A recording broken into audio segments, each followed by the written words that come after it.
it is just a reminder that life doesn't stop while you're waiting on something to happen. If anything, we're supposed to be learning something in the process. And so if we stop and wait, we'll look up and all this time has passed us by. We ain't learned nothing. We ain't enjoyed nothing. We ain't built nothing. We're literally just waiting. And I think that's where the suffering comes. Because it's almost like, well, when I get to this place or when I get to this thing, then I'll have enough money, then I'll be able to enjoy, then I'll be able to do this. But it's like, what about all of the days? Everybody, welcome back to another episode of the Crumb Studio podcast. This is your host, Nisi, and I am so happy to have you. Put your head back. Welcome to the season finale of season 1 of the Crumbs Studio podcast, and I have a guest with me in the studio today. It's Richard. Now, if y'all don't know who this is, that means that you haven't watched an episode, right? Which I believe is either episode 2 or 3.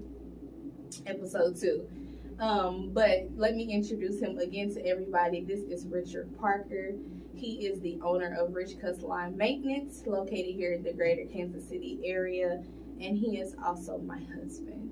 So if you guys could give him a warm welcome.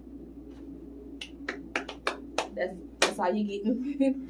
He's here to join us today. Hi, husband.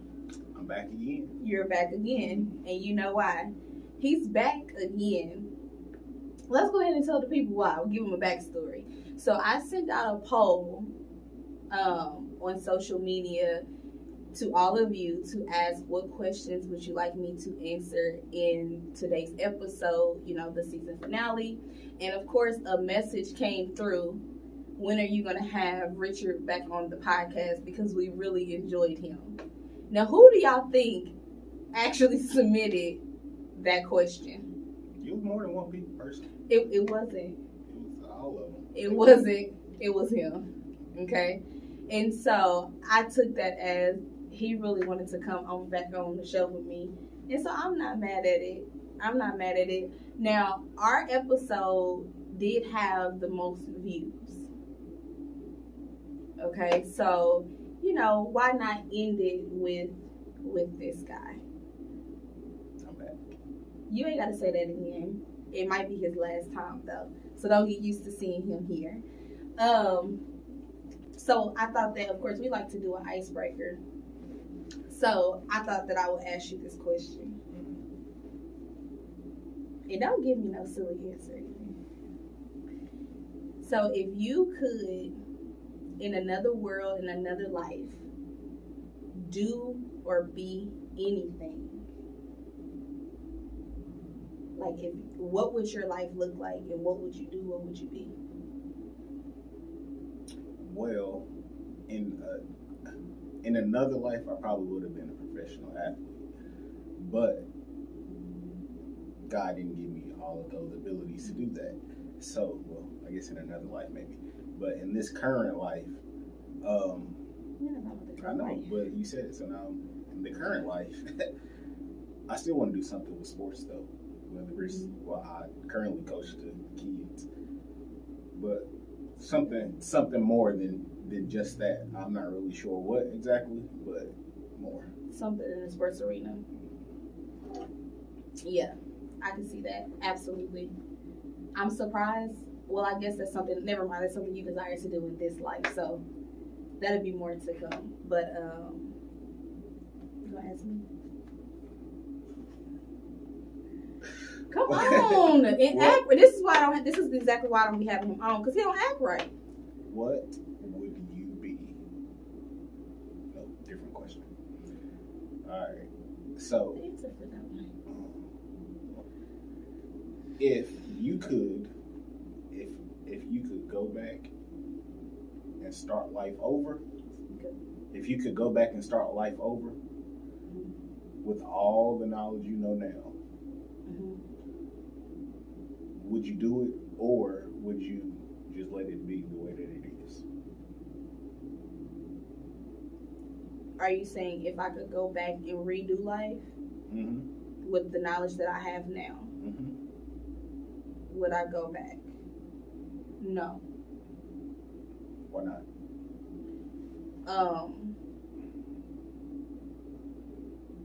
Well, for one, I don't want to listen. Now you're gonna make me emotional.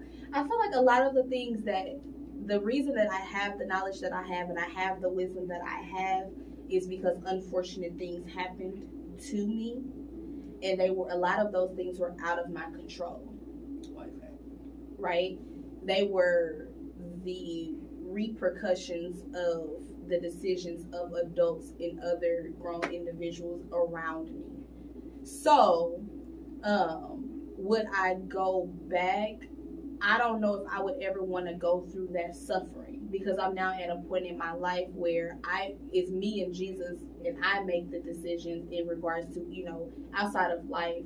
Like, I'm in control of what's happening to a certain extent to myself and to my children. Now, is there a few things that I wish I could have adjusted? Absolutely. I would have definitely started investing a lot younger. And the thing about it is, I knew, like, if I go back, I was thinking about this the other day. If I go back and I recall, like, in high school, even the business ideas that I had, 13, 14 years ago, about owning commercial real estate property, about owning a salon, even though I didn't want to do hair. When I think about, how many houses I said I was going to own in my real estate portfolio by age 25. If I go back, there were people who dropped seeds. Like, there was this guy, I remember he came from UMKC, and he was the first to ever talk to us about mutual funds and investments, right? So that was knowledge that I gained my freshman year of high school. But I don't know. It wasn't applicable. I didn't apply it. So if I could go back, I would definitely apply the knowledge that I actually even did have in high school. I just had never seen anybody else do it before. So absolutely, I would not. No shade to you, right? But I probably would have waited to get married and a little bit longer. Getting married early is probably the best. A little bit longer. I would have established, like, really knowing myself a lot more. I would have prioritized, like, career and school, and there's just a lot of things that I would have prioritized in hindsight, so that I could, I've been very honest about that. But the question that I wanted him to ask me is, what would I do in a different lifetime? What would you have done in a different lifetime? Thank you. It would absolutely probably be something in music. You can't sing, though. No. Okay. I'm sorry. You can sing. You want to bust a note?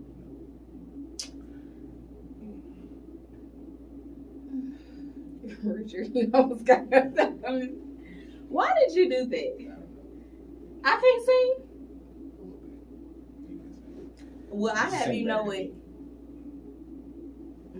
Ziggy sings better than you. I have you know it that I was on a road trip just a few days ago, and I was told that I have a wonderful voice. It's real shady here. He don't even know. Anywho, I said something in music. I didn't even say that I would be a singer. I didn't say that. Now that you say it, though, no, I wouldn't. I wish that God gave me that ability to sing. For all the wrong reasons. But, yeah. Okay. Anywho, yeah, I would have absolutely chosen something in regards to music, whether it be writing or DJing, or even like creating score sheets for musicals, because I played violin for almost 15 years. So it would probably be something in music, okay? Like young, wild, and free, just me and my music, and nobody else, that would probably be me in another life. Okay? Anywho, we again have the highest viewed episode on the podcast. And if you're not familiar with the episode that we're referring to, we had a episode about addiction. Okay? And I can't remember what we called it. But it was an episode where we shared our journeys of being products of addiction, right? We shared that both of our fathers were alcoholics. And so one of the questions that I did receive was, what was Richard's father's response to the episode? How did he feel about it? So how did dad read? Did he watch it? He watched it. Him and mama watched it together.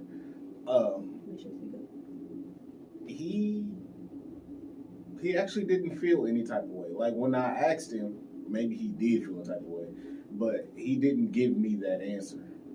Yeah. So maybe it hit him, and maybe he realized, like, man, I kind of messed up at certain points. But other than that, he really didn't respond any type of way about it. So he didn't respond.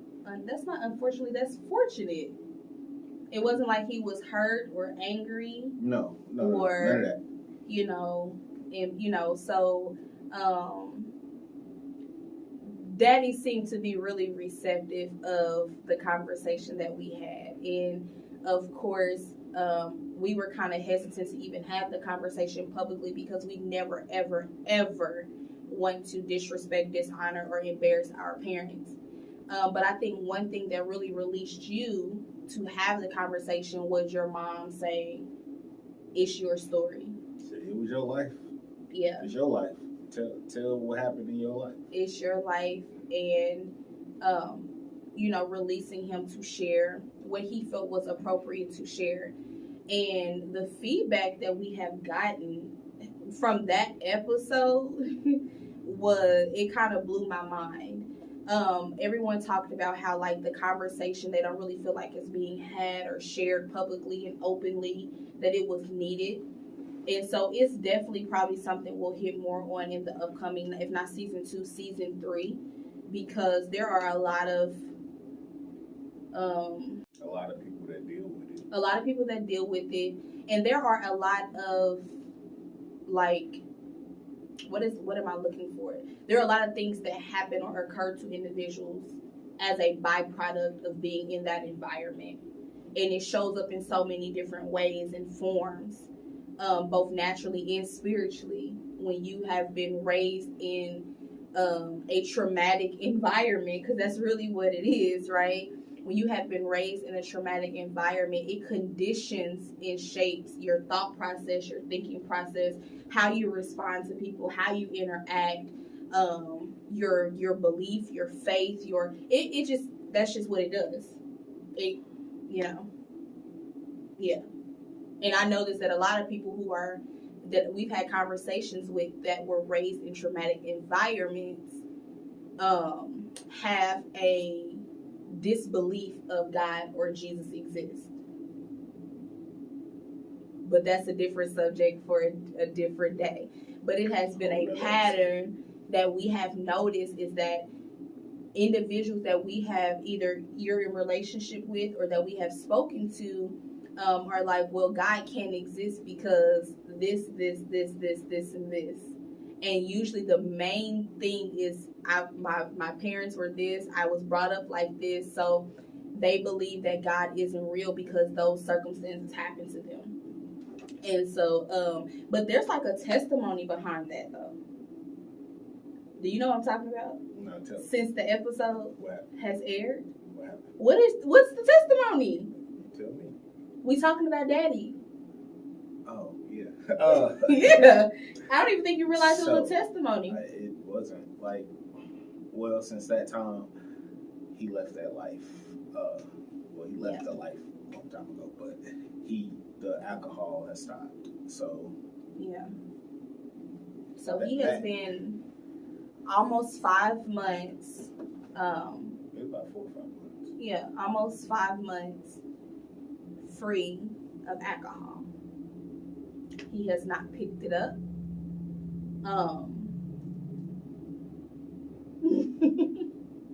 And glory be to God. Like, we are being proud is an understatement. Yeah.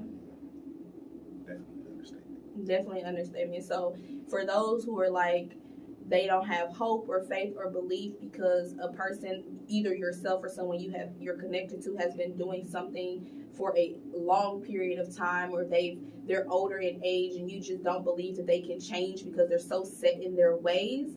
I would, give you this: just continue to seek the face of God. Continue to trust, continue to believe, continue to confess it, because he's my father-in-law. But I think my husband knows all the time, it was a confession. Like, he is going to be free. He is going to be set free from the bounds of alcoholism. And so we are watching his testimony. We are watching him live out this testimony. And so, through faith, anything is possible. So, listen, we are living in an answered prayers, okay, that have been being praised since even before he knew me. To that. Don't be prayers, answered prayers. And I am so grateful to God. I am so grateful to God. I looked at him the other day, and I just, so much joy.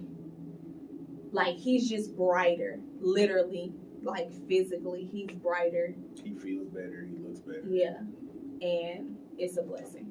So, yeah. And for part 2 of that question, what about my dad? I'm not sure. I've still chosen to just not be in a relationship in this season of my life, and I think that that's okay. But you know what else has taught me? What? 2 things. So after that episode, and seeing Dad, a grief that I'm experiencing right now, and there was something that I heard. There were 2 revelations that I had. And the first revelation that I had was, even if I'm not in a relationship with my parent, because that's like the best thing for your heart, I can still honor them. And I was having a conversation with a friend, and I was I was feeling like a crappy daughter, in regards to like my mother.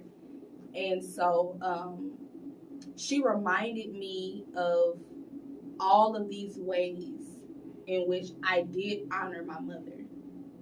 But because it didn't look how I thought it should look, I dismissed that, no, I actually was honoring her. And so for those of you who may not be in relationship with your parent because it just may not be a healthy situation, there are still ways to honor your parents. Because not only does God understand our heart, he also recognizes our circumstance better than anyone. So God understands why we're distant. God understands, why we may not be in close relationship at that time. But honor comes down to heart posture, how we speak about that person, choosing to forgive, choosing to give grace, even in absence of relationship.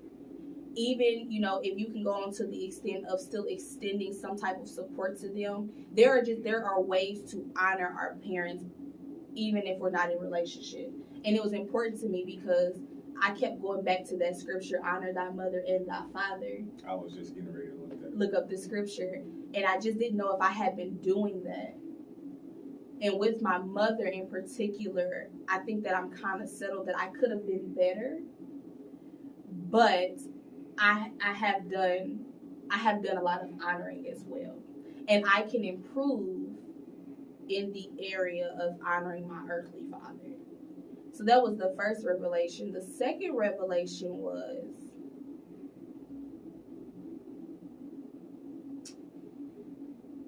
that when I look at like our family, like when I just look at the families, right, our parents, and you and I have had discussions. We've even kind of talked about it on here, where, let me just say it. So the revelation is that I expected you to father me.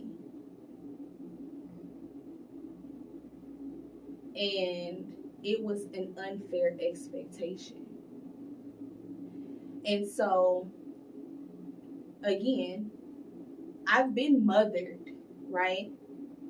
Not only by my biological mother, the woman who gave birth to me, but in seasons even where maybe she couldn't give me what I needed, I've always been mothered. Like, there have been women around me who have nurtured me. They have nurtured me. And for every friend that I've ever had that has shared their mother with me, thank you so much. Like, thank you. You don't understand. But I've been mothered. I have friends to this day who are still mothering me, right? But I went to but God, I've never been fathered. Like, I can't remember, there's not been a consistent period in my life where I've been fathered. And I got frustrated with God because I was like, well, if I'm not going to be fathered, then why don't you take away the desire? Because the painful part is I still have the desire to be fathered. The desire is never going to be taken away. I'm getting there. So, but I'm just telling you, this was the dialogue with God. Like, I still have this desire to be fathered in such a way. And I feel like it's unfair for me to have the desire if it's not going to be supplied. And so I heard that I felt like I heard I've been your father all along.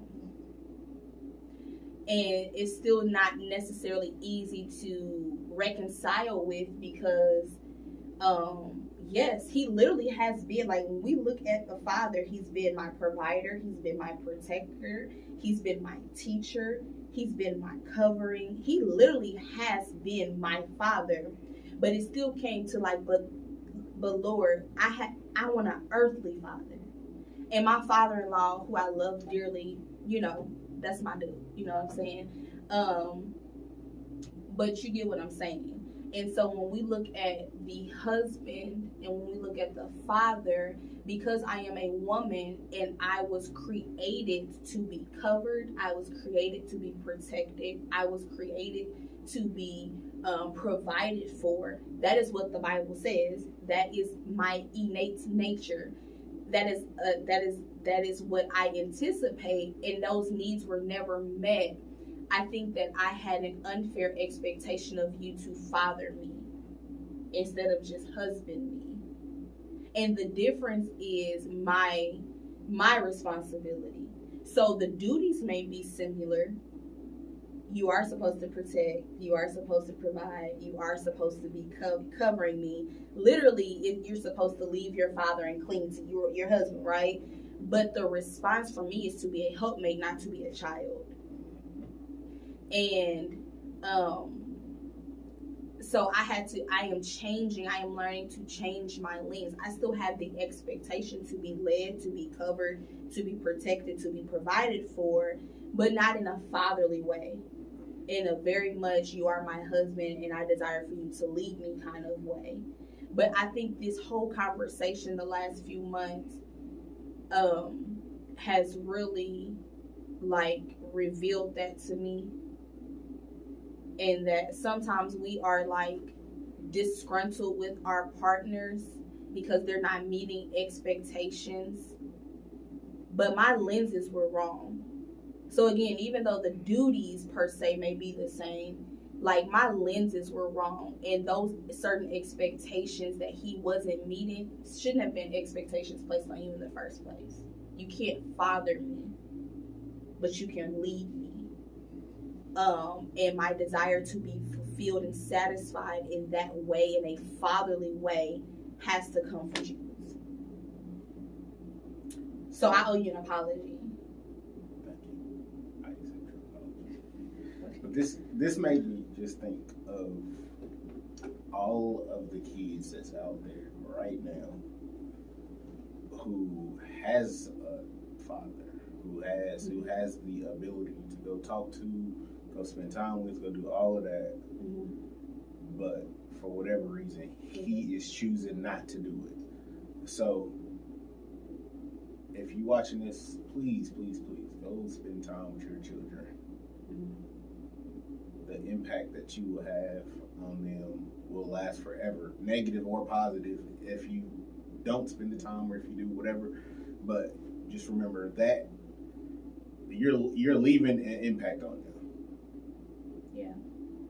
And what you don't feel, they'll find something else to feel it. And not only just be there, but be like a present parent, a present father, right? Anywho, it's October. Yes, it is. Breast Cancer Awareness Month. Breast Cancer Awareness Month. And we had an amazing woman on our show by the name of Jackie, Miss Jacqueline Jones. And she just recently achieved something that she has been working to achieve for the last 3 years. She became a regional vice president of financial services. She has all of her licenses, and she now has her own office, brick and mortar. In the financial industry, I believe only 5% is African American. So you can imagine in her position what the percentages of Black women. She is my girl. And Jackie, I am so proud of you. I know that you talk openly about not wanting to be a part of the breast cancer club. And I'm not trying to put you in any club, but I will be remiss if I did not say that I am so godly proud of you. And I am so thankful that God saw you through your breast cancer journey, that you are still here. Not only did he see you through the journey, y'all, she was still studying. She was still having client meetings. She was still working with Zoom chest up because she had tubes coming out of her breast as she was recovering. That's amazing. So she is deserving of everything that she is walking into right now. I am so proud of you. I'm so proud of her. I can't wait to have her back on the show because we got more to talk about. But again, it's Breast Cancer Awareness Month, and that's my girl. And she beat cancer's butt, and so I had to give her a shout out. I love you. We love you. We are godly proud of you. And, this is just the beginning, sis. Okay, so, yeah. What's next? What other questions or subjects that we have? Oh, okay. So, yes, I did turn 30. That was my Cheers to 30 episode. And, yes, my husband's birthday is very, very close to mine. It's 2 days after mine, right? So I was able to share things that I've learned in my 30 years of life. The people want to hear, what have you learned in your 32, because we need to make sure that everybody knows that you're older than me, in your 32 years of life. Oh, where should I start? In 32 years. Yeah, give us 2 or 3 good things that you have learned. What I have learned in 32 years. Okay, I'll start with this. This is what I've learned in the past 2 or 3 years, and that's how to run a business. That's probably one of the harder things. That's a lot of work. Then something else I have learned over the past 32 years, well, I'll even go back another 7 years, how to be a husband.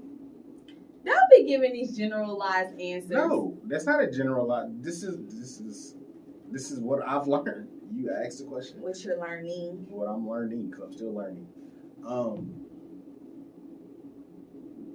As much work as it takes to run a business, there's like 100 times more work to be a husband. It's not always gonna be perfect, but just don't give up. Just keep trying. That's probably one of the most important things that I've learned. Then overall, I would say I've learned to keep living. Just enjoy life as it comes, because sometimes life gets hard. A lot of the times has been our story. Life has been hard. I mean, you want to go take a trip sometimes. Maybe you can't do it. Well, go find something you can go do. Yeah. I've learned to enjoy life. Because if you just sit around all day, you get old and foggy and don't want to do anything. So just enjoy life. Yeah. Keep living. Yeah. I heard a message the other day, and it was called Living in the Meantime. And shout out to Kingdom City, Kansas City. Their first lady taught on in the meantime. Like, what do you do in the meantime? And I think or a lot of people will say, while you're waiting, right? And it is just a reminder that life doesn't stop while you're waiting on something to happen. If anything, we're supposed to be learning something in the process. And so if we stop and wait, we'll look up and all this time has passed us by. We ain't learned nothing. We ain't enjoyed nothing. We ain't built nothing. We're literally just waiting. And I think that's where the suffering comes. Because it's almost like, well, when I get to this place or when I get to this thing, then I'll have enough money, then I'll be able to enjoy, then I'll be able to do this. But it's like, what about all of the days in between? And that's what I call them. When I think about all of the days. So I can't afford today, this very present moment, to take my kids to Kenya. That's like one of my daughter's dream trips. But then I say, okay, but I know that I will, right? You have to refocus. I know that I will. And I know that it's coming soon. But what about all the days in between? What can I do to either work, to progress, to enjoy life with my kids? We can watch movies. We can go to the park. Like, you have to make the decision to choose life, even when it feels like everything is just a waiting game. There is still so much to enjoy in the everyday. And I think I said that on my 30th videos, like, things get better. And I am choosing every single day, I am choosing joy. I am choosing to enjoy what I do have. I am choosing to have a heart posture of gratitude, because it's like, as bad as things may seem, or as long as the wait may feel, it could be so much worse. It could be so much worse. And I say that with my world shaking right now. It can still be so much worse. And the reality is, things happen. I think people just be like, oh my God, just bad things. Da, da, da. It's just like, I just think it's perspective. If you live long enough with the old people, you gonna go through some stuff. That's just the reality of it. Keep on living. That's just it. Now, some stuff we doing to ourselves. If you don't take care of yourself, you might get sick. That may just be something you're doing to yourself. But people pass away, financial situations happen, like things happen. And we can't get stuck in a place where, oh my God, everything is so bad. And no. You have to make the decision that as long as I have breath in my body, I get another day. Today, I get to choose joy.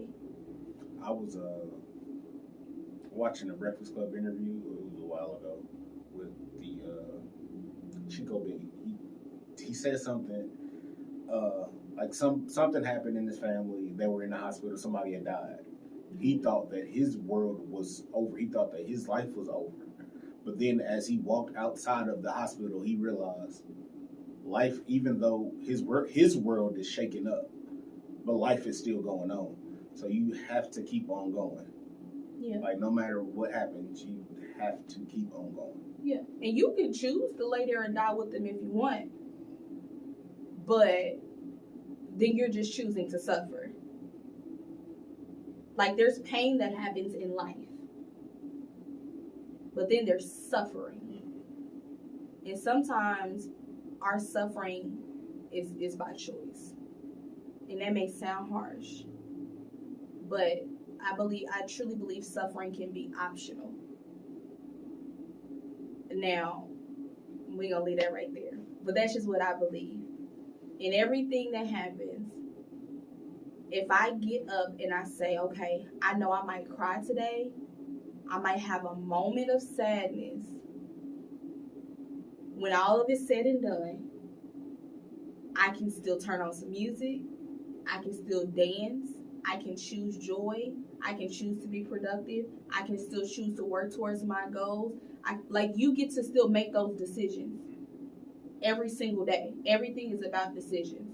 So I can sit in my bed and suffer, or I can stay at my job and suffer. I can, whatever your suffering is, or I can make the decision, well, no, my life is too valuable to suffer. And then you can choose to do something else. And so that's a good point. We get to choose. We get to make the decision. We get to choose joy. And I think people need to hear that. I need to hear that. Shout out to Sharita Rollins. She was the first that she said it and it resonated with me. She is a published author. We're going to have her on. She's a published author, and she was teaching a TED Talk, her own TED Talk about grief and the loss of her daughter. And I remember her saying, I experienced depression before. I knew what darkness was. I knew I knew what the pit of depression was. And I never wanted to go back to that place. It was too dark. She said, so even with me losing my daughter, I knew that I wanted to choose joy. And so every day I would get up, I would be sad, I would cry. She said I would scream in my car on the way to work. She said, but when it was done, when I was done releasing, and I would wipe my tears, and I would go into work, I made the decision every single day that I was going to choose joy. She said it, and it resonated with me, and it has been my declaration for the last 4 months. And I appreciate you for that, Sharita Rollins. Choose joy. Choose joy. So when we don't want to talk and we don't want to share our testimonies and we don't want to share our journeys, you never know what you are holding on to that can help someone else, because she has helped me. Her words have played in my mind. I choose joy. And it has given me the courage to make the decision every day, no matter what it looks like, my finances, my marriage, my this, my that, I choose joy. So, shout out to you. Like she's going to be on season 2. She is. She is. We're definitely going to bring her in on the grief series. She don't even know it yet. She don't. She do now. Hey, girl. She does now. What was our last nugget? We're going to wrap it up. I think that was all of it. Oh, yeah. So you asked me a question. Pretty much, you were asking me, like, what did I learn? You know, What did you learn with all of this and from shooting from episode 1 to episode 10, 9, 10? What did you learn from the beginning of it to the end of it? Okay. I learned that you have to prepare. There has to be planning and preparation. And that was difficult for me because I did plan, and the vision that I had, this was not it. Things just kind of fell through, so I got a little discouraged. But then that was the second part. Even when plans don't go as planned, you still have to show up. And once you commit to something, like this was a thing that I knew like I had to commit to, and no matter what happened, no matter if my guests showed up, if whatever, like I have to show up and I have to be committed to this because I am rewriting my story. And my story has been for several years that I'll start something and then it'll get tough, or I may not see the result that I want quick enough, and then I quit. So I had to rewrite my story. But planning and prepare is a huge thing. Man, video quality and sound. Now, of course, I knew you had to have good video and sound because nobody wants to watch trash, right? But understanding it on a whole nother level. So next season, we got some upgrading to do. And when you're ready, when you're committed to getting started, anybody out there, start with what you have. That's just the reality of it. I don't know if there's ever going to be a perfect time to start, because even when you get the stuff, you'll still make excuses not to do it. So start with what you have. But audio and video quality are so important with a podcast and a visual podcast. So definitely learned that. I definitely learned that I am a joyful person. People enjoy me. Hey, y'all. But I don't always feel like that. Sorry, sweetie. But even if you don't feel like that, you still have to show up. Yep. Yeah. Definitely pre-plan wardrobe. Yep. So we're gonna work on that. Pre-planning. Yeah, so there's a lot of things that I've learned. Studio space. Even with the studio space, I've learned how to set up lighting. I've learned, all types of things that I had to just learn on a whim, but I learned it. And hoping that, I plan on doing like some interning and things in between on just other aspects of like studio spaces. And so, hopefully season 2 will look a little bit different. It'll look closer to the original vision that I have. I definitely want to bring in a lot more guests. I want to be able to diversify my subjects and leave you guys with like life-changing information. So we're going to divulge into finances, personal finances, business finances. We will have a series on grief. So there will just be, I think, a lot more professional detail to contribute. And then we'll definitely still keep sharing testimonies because that's what we hear. We're here to overcome by the telling of our testimonies, okay? And so, yeah, new set.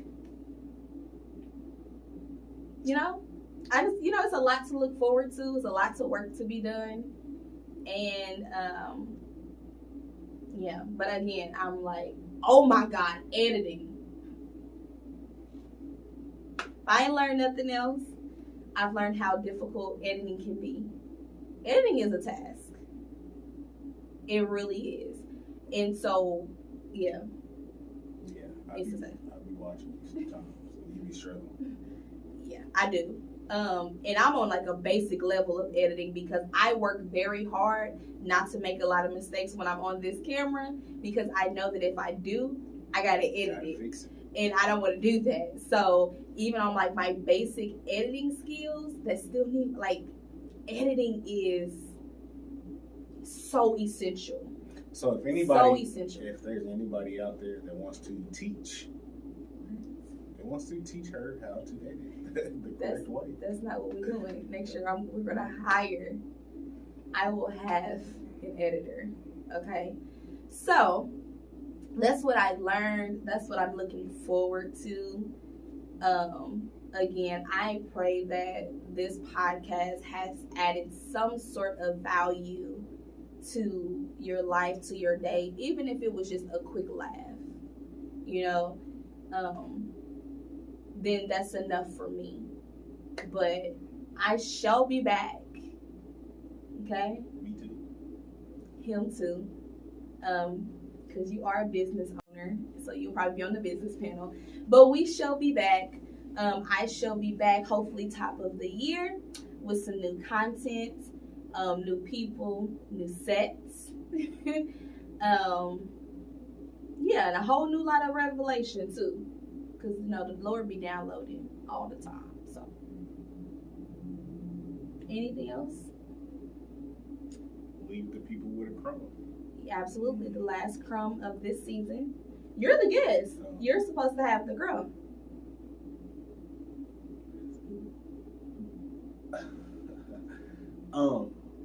Be joyous. Put the work in. Like we were just saying, you don't have to wait. Well, while you're waiting, I should say, not that you don't have to wait, but while you're waiting, put the work in. Don't procrastinate. Don't be lazy. Have discipline. And you will see the changes in your life. So that's the one thing I had. That's a good one. And as my sister would say all the time, you can't be disciplined in one area and then not disciplined in all the other areas and say you're disciplined.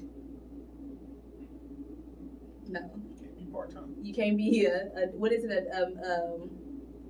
double-minded. You can't be double-minded. So you want to be stable in all of your ways. So if I could leave you with the last crumb, it is to work diligently to become a more disciplined person. And that goes for our physical health, our mental health, our spiritual, our work, to just be disciplined. And as you're being disciplined, to have expectation and to believe that things are getting better, things are changing, doors are opening, lives are changing because of what you're like. As you work, as you are diligent in your discipline, also have the belief. And yeah, don't lose hope. Don't lose belief. Don't lose faith. We do not believe in what we see. We believe in faith, which is the absence of what we see. And if it was so easy, everybody would be doing it. We are literally fighting against our laziness, our procrastination, our flesh. And we really have to push beyond to accomplish the things that it is that we desire to accomplish in this lifetime. And it will be worth it. It will be worth it. So thank you all so much for joining us for this episode of the Crumb Studio podcast. I look forward to seeing you. Please make sure that you comment, like, share, and subscribe, and we will talk to you soon.